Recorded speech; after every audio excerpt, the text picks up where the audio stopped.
ang gibaod ni Kristo kanato dinhi sa atong ebanghelyo nga ang moangkon dinhis kalibutan nga iya sa Dios, iya sang angkonon didto sa langit. Pero ang dili moangkon nga siya sakop sa Dios or sakop ni Kristo, di sa niya angkonon didto sa langit. Kamurong nanimba, moangkon mo nga si Kristo maoy tag-iya ninyo. Kinsay moangkon tasang kamot. Anong nagpanagan namang uban?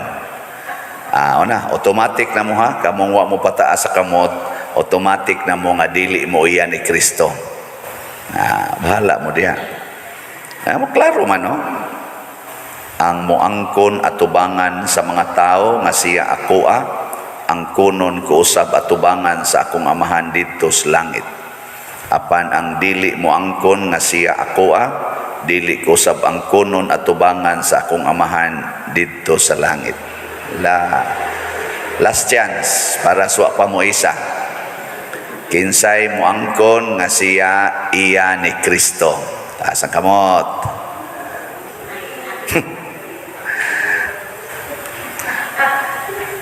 Karong adlaw sa ulog sa nato optional memorial ang handumanan sa 120 ka mga martyrs sa China. Pinanguluhan sa ilang parish priest o sa diocesan priest nga gimartir. Ang paagis pagmartir gianam-anam sila og putol ang ilang mga bahin sa lawas. Nang anam-anamon ba gichap-chap sila. Nya kada putol sa kamot pangutan-o na sagad unsa man mopadayon pa ka kay amo na sa ning isunod ang pikas kamot. Nya human hiwaon ang bahin sa ilang lawas, yapon mo supadayon gyud ka hiwaon na sang pikas hangtod gud na upos sila. Pero silang tanan kasagaran ang isulti ra gyud. Hinomdumi kini ninyo matagbahin sa among unod, nagpadayag nga kami iya ni Kristo. Nindota no? Ano ba? Haom kay sa atong banghilyo, kita usahay, sus, iya ni Kristo kung di asimbahan, nigabot na nga tos gawas, iya na sa demonyo. Nga naman, tungod sa kahadlok, kana yung kahadlok. Ako bitas una, muingon mangyud ko nga, kadtong atong gitawag-tawag og pandemic, nga karon nahimo ng endemic, kaning COVID-19, galabi ang kahadlok kaysa tinuod. Muna karon sigihan pagitag hadlok. Hasta gud atong presidente gipositive na sad hadloko na sad taani, lockdown na sad kahadlok. Perti ginatong hadloka. Nya wa gani kaabot og 2% ang mortality adtong COVID. Wa kaabot og 2% ang mortality. Pero wa ta mahadlok sa diabetes nga ang mortality hapit mo 70%. Makasuod gyud nimong diabetes, patyon ka na gyud ana. Sige lang yapuntang baligya aning soft drinks, tanan sugar, tanan. Wa gyud gibawal. Wa gyud na hadlok sa liver cirrhosis nga muburot ang atay tungod sa inom. Sige lang yapong baligya anang imnonon nga ang mortality anang masudlan ka anang liver cirrhosis murag 90% naman patyonon ka namang yun. Di ba? Totok pa muna ko. Wa ginahadlok adang siging away, kanang away nga makakos man ani mog stress. Nya kanang stress mo patay man gid na nato. Di ba? Mao na ang kahadlok. Ang nakaapan kay hasta ang atong pagbuhat og maayo, mahadlok man ta. Sama nang pagpasulod sa inyong balay sa mga taong way balay. Ningon mas Kristo, Wala ko'y balay, inyo kong gipasulod sa inyong balay. Kamo, sugot mo na, dili. Hilom na. Hadlok. Amo na ingos Kristo. Nga inyo gani kong dawaton dinhis kalibutan, dawaton sa tamo dito sa langit. Nya kinsa man si Kristo dinhis kalibutan, ingon siya, unsay inyong gibuhat sa labing ubos, mo nay inyong gibuhat nga rin ako. Wa ko'y balay, gigutom ko, sa panang usa giuhaw ko, hubo ako, nagmasakiton ako, nabilanggo ako. Ano ba? Uban gani, hadlok mong gani nga muputi ang buhok, magpatina mandayo. Kaya haron ingnong bata, istorya. Mga bakakon mo, mga bakakon. Hadlok mo tugan sa kamatuoran. Nya ang linaktan, tiguang. Ang naong, batanon. Ang nabuangon. Mamakak yun ka, nga di man kakanaog na ng hagdanan, nga ditso-ditso, di naman ganay kakalayat. Kaya nga naman, tiguang na. Pabata-bata man ka na imong naong at tiwasuno naman yun ka. Di ba? Dito kita ito, mga lectors o cantors, kadaghanan, kuwang ron sila nag-outing, pilgrimage. Nalangay ko kay pa-blessing man ko dito ko no. Blessing mi pader sa among biyahe na kung may tag mga bangga mong tanan. Simbako pader simbako. Nako unsam din ning inyong outing di ay. Gadamog kahadlok o nagdamog gugma. Kay ang taong nahigugma, di man mahadlok. Di ba? Og sa atong pagbiyahe aning kalibutan na, ang dad-o nato gugma. Kay nahigugma ka di ka mahadlok. O nahigugma ka sa taong way balay, imo nang dawaton. O nahigugma ka sa tao nga imong silingan, nga wanay hapit agianan, imo nang padakan ilang agianan, di ka mahadlok nga mugasto para na. O nahigugma ka nga madayon gining Thanksgiving sa pagka-venerable ni Bishop Chupilo Kamomot, mupalit kag slot, di ka managana, di ka magsigig kwenta unsa nalay kanon sunod adlaw, unsa nalay kanon sunod adlaw. Mao na ang nahitabo sa atong ebanghelyo niingon si Kristo, ang mga langgam hasta gani ng inyong sana buhok sa inyong ako nang giihap, ayaw mo kahadlok. Labaw pa kaimos mga langgam. Di ba? Uy, hadlok kayo mo palit og slot. So, salamat sa namalit ha. Nga wa mahadlok mo palit. Gahapon, ang atong naihap, niabot nag 834 atong slots. Pakpak.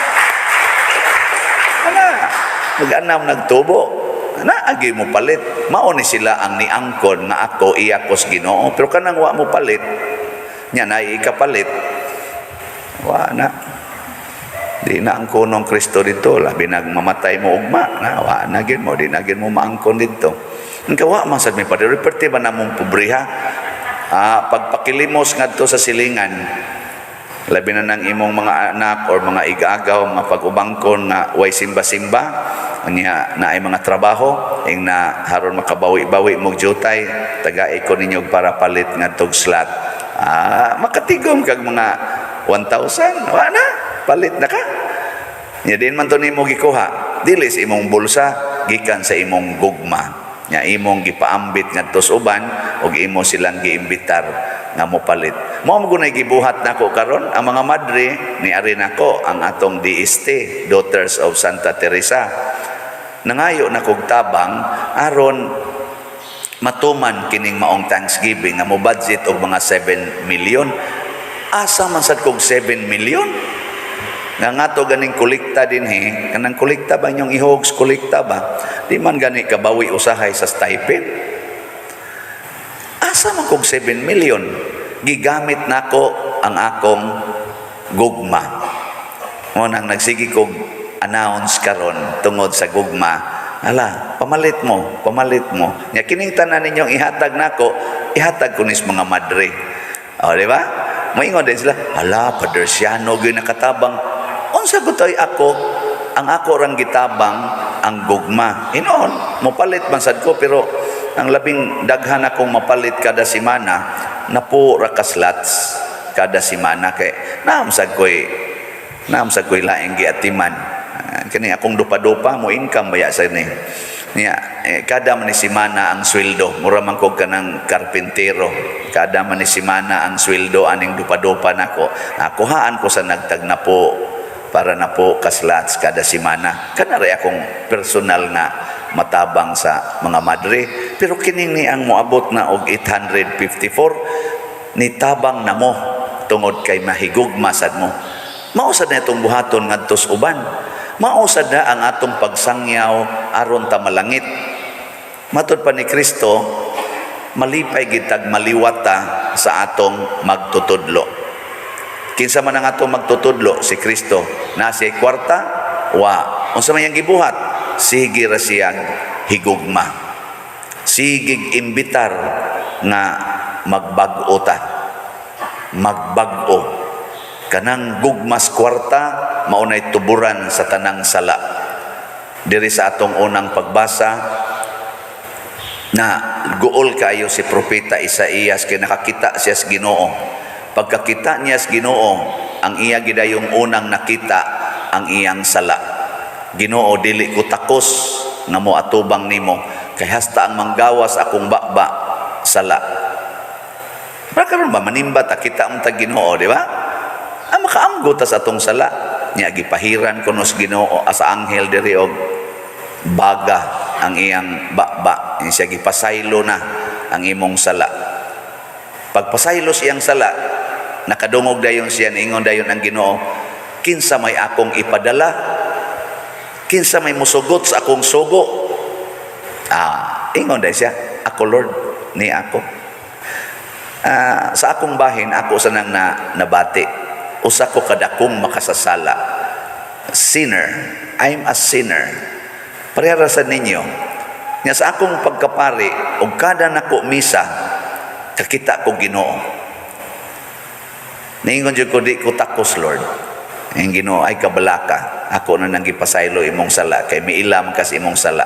Pahiras Ginoo og kuan ang ato mga bakba mo nang moingon din ta. Nagakumpisal ako sa Dios Amahan. Ginoo kaloy kami ana. Gipahira na ta sakramentali. Inig humas misa unsa may ingon Ginoo, kinsa may akong ipadala para musangyaw sa maayong balita? Ana de ko niara ko Lord. Unsa may imong sugo? Siya pamaligyag slat. Baligya de ko sige. Mo may sugo. Nya para din anak ko. Para dito. Katong ato mga lectors mga tutos kapilinya mo tan-aw to dito. Igor akong gisugos Ginoo sige isangyaw para tukod ng kapilinya di Fatima. Tukod na. Sige, isangyaw.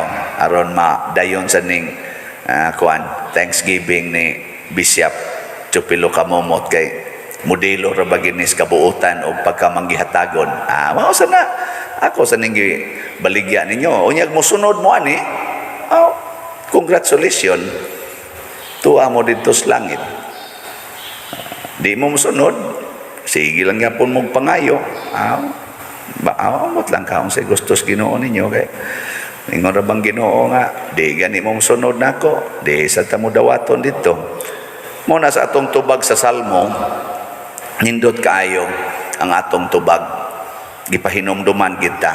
Ang Ginoo hari, gibistihan siya sa kahalangdon. Ang ato ra gyung sundon mga igsoon, mao ang atong hari. Kay dili basta-basta kining maong hari. Maura ni hari nga nagpaubos og giluwas ta. Si Bishop Chupilo Kamomot na karon Venerable Chupilo Kamomot nagpaubos bisag obispo siya, mura siyag sulugoon sa katawhan. Og gitagaan pod siya og normal nga kamatayon. Unsa may normal nga kamatayon? Kana bang mabangga ka nya malagpot ka sa imong sakyanan, patay dayon. Mo na iyang namatyan. Ano bang dili gyud espesyal kayo. Igo ra nabangga. Nya kamo sugot mo nga may nana mo. Hoy, tubag.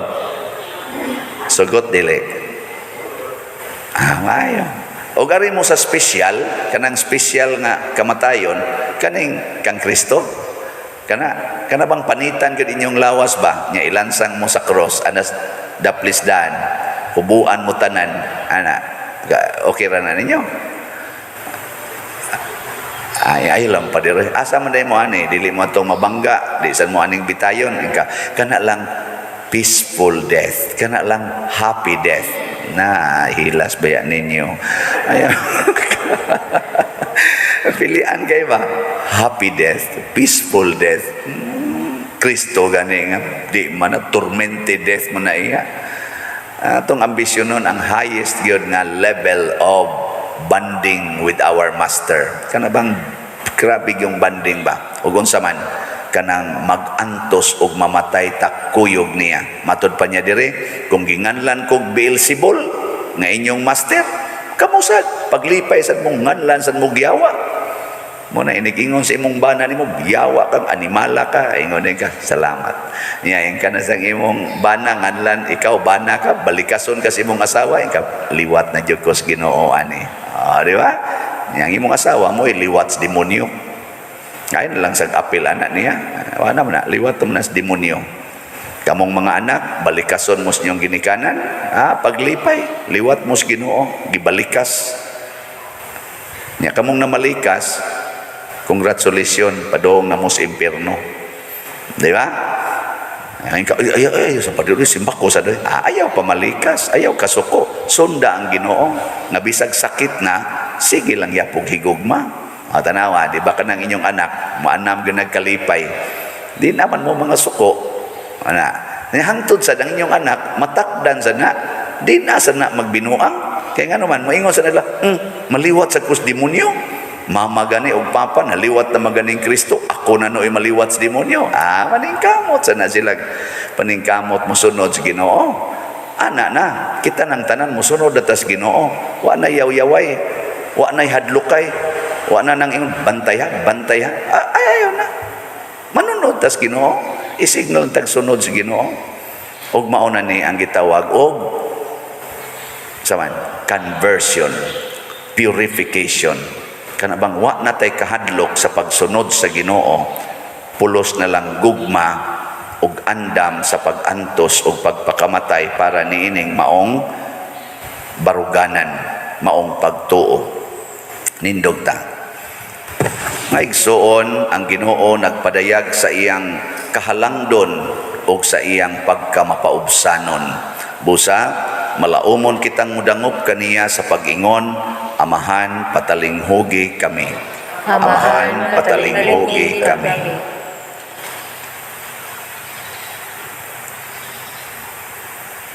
Alang sa mga kaparian, kaobispuhan ug sa atong Santo Papa, nga magpabilin silang ligon sa Espiritu Santo ug motubo diha sa grasya sa paglahutay, magampo kita sa Ginoo. Amahan, patalinghugi kami. Alang sa mga namunuan sa atong nasod, nga magpabilin silang makanunayon diha sa ilang pag-alagad sa katawhan, magampo kita sa Ginoo. Amahan, patalinghugi kami. Alang sa mga piniriso, nga magmadinawaton sila sa tanan nga gihatag sa Dios kanila, ug magpabiling malaumon sa grasya sa Dios, magampo kita sa Ginoo. Amahan, patalinghugi kami. Alang kanato nga naningkamot sa pagsunod sa Dios, nga dili kita madala sa lingla sa dautan, magampo kita sa Ginoo. Amahan, patalinghugi kami. Nga imo untang isipon nga takos ug mapuslanon alang kanamo, nga si Venerable Teopilo Kamumot, mabayaw ngadto sa altar sa mga santos, magampo kita sa Ginoo. Amahan, patalinghugi kami. Alang sa mga proyekto dinhi sa atong simbahan nga pinaagi sa pangama ug paggiya ni San Vicente Ferrer, magmalampuson ug mahuman unta, sumala sa atong mga giplano ug gipangandoy, magampo kita sa Ginoo. Amahan, patalinghugi kami. Alang sa tanang mga benefactors ug donors sa atong simbahan nga mihatag og pinansyal ug laing hinabang, ug alang sa mga nagtrabaho dinhi sa atong mga proyekto nga hatagan unta sila sa Ginoo ug daghan pang mga grasya sa ilang kinabuhi. Malikay sila sa mga kadautan ug mulampos unta ang tanan nilang mga paningkamot. Magampo kita sa Ginoo. Amahan, patalinghugi kami.